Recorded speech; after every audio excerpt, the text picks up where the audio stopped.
மலேசியாவின் அஞ்சல் சேவை நிறுவனமான போஸ்ட் மலேசியா அமெரிக்காவிற்கு செல்லும் அனைத்துலக அஞ்சல் சேவைகளையும் ஆகஸ்ட் 25 முதல் தற்காலிகமாக நிறுத்தி வைத்துள்ளது. அமெரிக்காவின் இறக்குமதி விதிகளில் ஏற்பட்ட மாற்றங்களே இந்த முடிவிற்கான முக்கிய காரணமாகும்.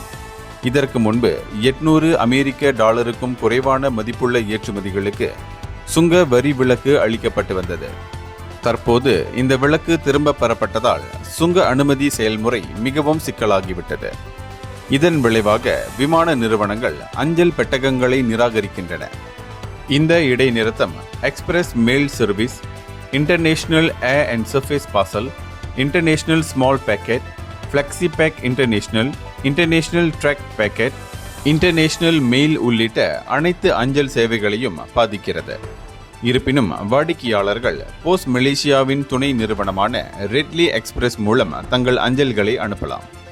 இதேபோன்று India, Singapore, France, Italy, England, Australia, Thailand, China, Canada உள்ளிட்ட பல நாடுகளும் அமெரிக்காவிற்கான அஞ்சல் சேவைகளை நிறுத்தி வைத்துள்ளன. இந்தியர்களின் இதய குரல் மக்களோசை.